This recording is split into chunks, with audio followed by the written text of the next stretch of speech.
oh! Galingan niyo naman! Babe, hinaan mo yung boses mo. Ay, sorry babe. Medyo intense yung laban eh. Medyo masakit kasi yung ulo ko eh. Sorry. Hinaan ko na. Ay, ang sakit talaga ng ulo ko. Makainom na nga ng gamot. Ay. Oh, ayan na naman. Naiwan na naman ni Gian tong lagayan ng bigas na nakabukas.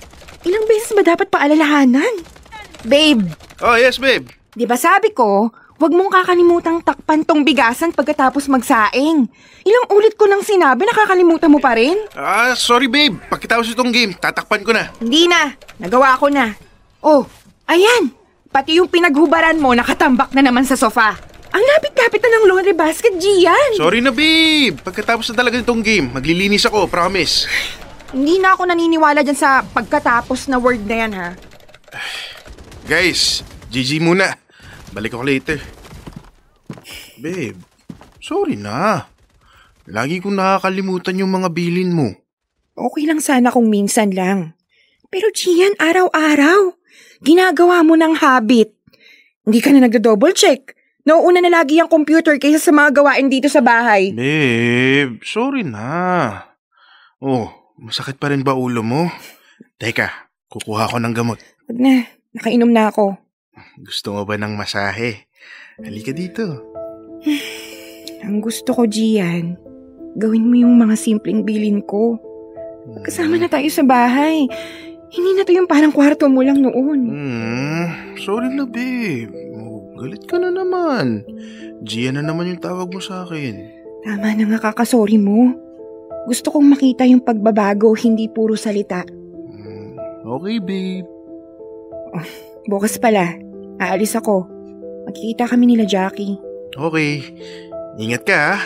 Update mo lang ako. Niidlip lang ako, ha? And please, kung maglalaro ka, hinaan mo yung volume. Yes po. I love you. I love you.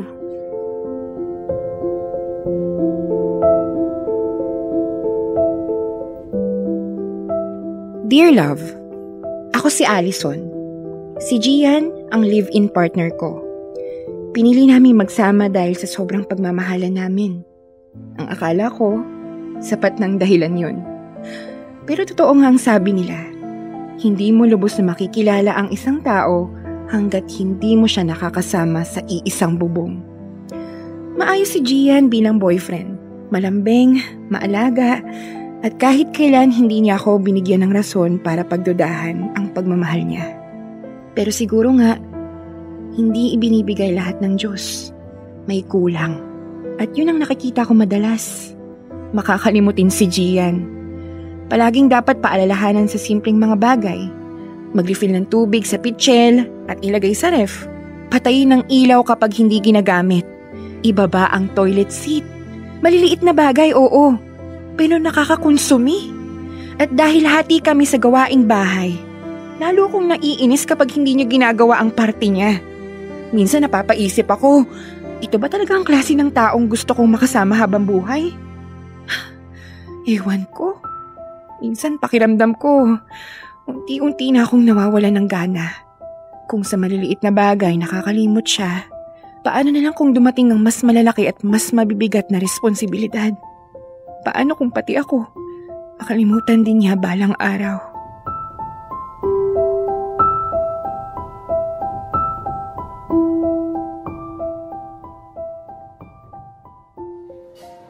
Jackie! Ano kaya magandang surprise para kay Kurt? Malapit na kasi ang birthday niya eh. Aba, bakit ako tinatanong mo? Boyfriend mo yun. Ikaw ang dapat na makaalam ng gusto niya. Kasi naman, halos lahat ng gusto niya na ibigay ko na. Nauubusan na ako ng ideas. Ikaw, Allison, may sasuggest ka ba? Allison! Uy! Ano yan? Okay ka lang ba, te? Kanina ka pa nakatitig sa menu. Menu yan, hindi libro. Oo nga. Parang ang layo ng iniisip mo. Si Gian kasi. Oh, anong meron kay Gian? Hindi ko alam kung okay lang ako. Pero parang hindi siya okay kasama sa bahay. What do you mean? Simula kasi nung nag-live-in kami, naging pabaya siya. Pabaya? Sa mga simpleng bagay. Yung paglilinis, yung mga dapat asikasuhin sa bahay, hindi niya na ginagawa. Example? O sige ganito, ako pa yung naglalagay ng pinaghubaran niya sa laundry basket. Mga ganun. Uy, hindi simple yan, Allison. Lalo na kung paulit-ulit at nakakaubos ng energy mo. Huwag mong i-invalidate ang nararamdaman mo. Pero, kailangan mo rin kausapin si Gian ng seryoso tungkol doon. True. Pero bukod dyan, may iba pa ba siyang ginagawa na nagpapasakit ng ulo mo? Wala naman. Pero kasi, hindi ako sanay sa bahay na ganun. Sa amin lahat masinop. Hindi na kailangan pagsabihan. Kaya siguro parang nabibigatan akong kasama siya. Si Gian, may sinasabi ba tungkol sa'yo? Wala. Madalas ako lang yung may reklamo. Kaya minsan naiisip ko, gusto ko ba talaga siyang makasama sa iisang bahay? Communication is the key, girl. Kung hindi mo sasabihin ng direkta, baka isipin niya okay lang sa'yo. Ay, siguro nga napapagod lang ako sa paulit-ulit na pagpapaalala. Ang galing-galing talaga ni Jackie mag-advise. Kaya Jackie, tulungan mo na ako sa surprise ko kay Kurt, please. Next week na yung birthday niya eh. Aba, ako na naman. Bahala ka dyan. Bili mo ng sapatos. Sapatos na ang regalo ko last time. Ewan ko sa'yo, Lenny. Ang laki ng problema mo, no? Mahiya ka nga kay Allison. Mas mabigat ang pinagdadaanan niya. Hindi, okay lang ako. Ano ka ba? What if dalhin mo lang siya sa firing range para maiba naman? Ay, perfect! Bang! Bang! Ang galing mo talaga, Allison. Thank you. Welcome. O siya, bago ka pa magpanik, umorder na tayo. Baka paalisin pa tayo dito nang walang kape. Mabuti pa nga.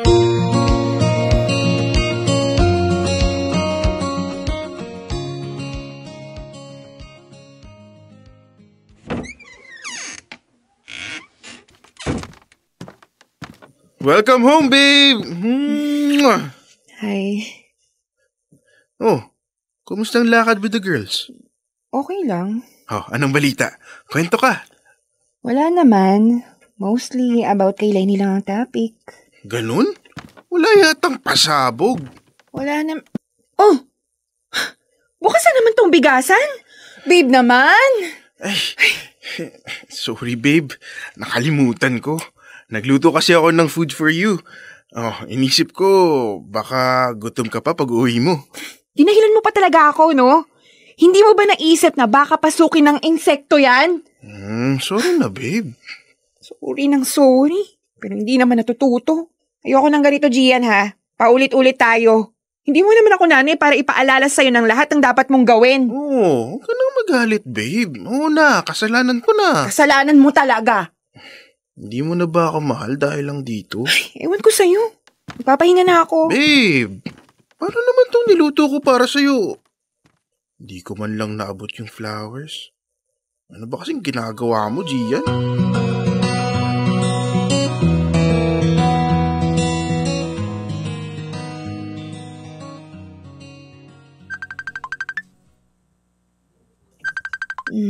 Hello? Lenny? Napatawag ka? Lenny, umiiyak ka ba? Allison. Si Kurt. Oh, bakit? Ano nangyari kay Kurt? Wala na siya. Ha? Anong wala na? Wala na si Kurt, Allison. Na-aksidente siya sa motor. Hindi na siya na-revive sa ospital.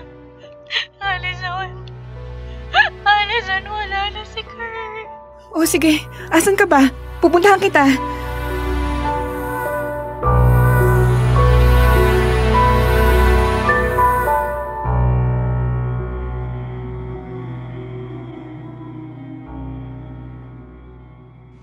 To my beloved Kurt, ilang araw na lang sana at birthday mo na.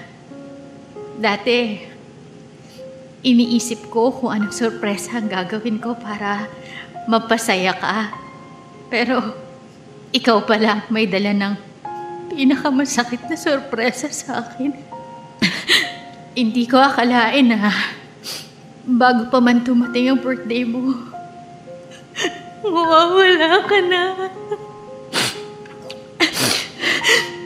3 taon tayong magkasama. 3 taon lang. Pero pakiramdam ko, buong buhay ko na.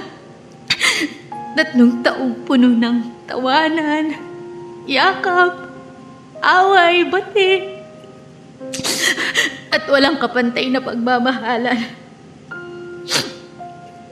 Kurt, yan ang pinakamasasayang 3 taon ng buhay ko. Mamimiss ko ang lahat ng boses mo tuwing umaga, ang mga yakap mong nagbibigay ng kapanatagan tuwing gabi. At higit sa lahat, ang paraan mo ng pagmamahal na hindi matutumbasan ng kahit sino pa man. Mabuti kang anak, kapatid, kaibigan, at partner sa akin. Mabuti kang tao, isang biyaya. Kaya parang gusto kong magalit sa Diyos. Gusto kong itanong kung bakit kailangan kanyang kunin nang napakaaga. Pero naisip ko na hiram lang talaga ang buhay. At isang napakalaking pribilehiyo na maging parte ng iyo. Isang pribilehiyo na mahalin ka at mahalin mo. Ikaw ang pinakamagandang regalo ng buhay ko. At kahit na parang hindi ko alam kung paano ako babangon mula rito, alam ko na kakayanin ko. Dahil ayaw mong nakikita akong mahina. Lagi mong sinasabi, mas gusto mo akong matatag, kaya para sa'yo, lalaban ako. Masakit tanggapin na hindi na kita makakausap.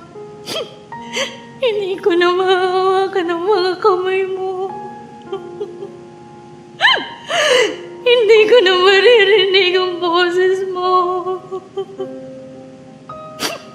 Pero Kurt, tandaan mo, ang lahat ng nasimulan natin, ang lahat ng alaala, at ang lahat ng pagmamahal na pinagsaluhan natin,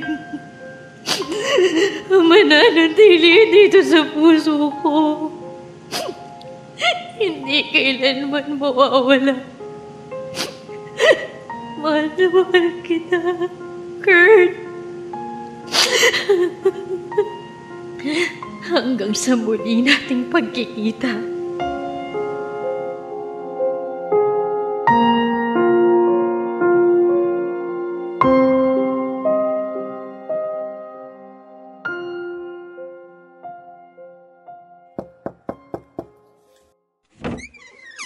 Oh babe, nakauwi ka na pala.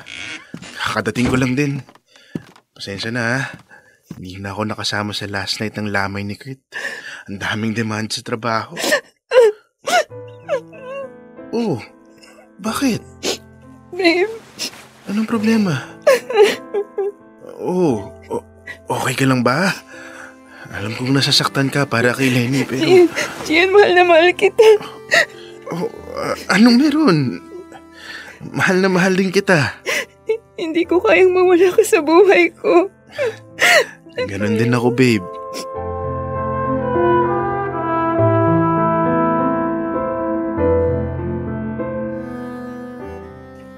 Dear love, nakita ko kung gaano kabigat para kay Lenny.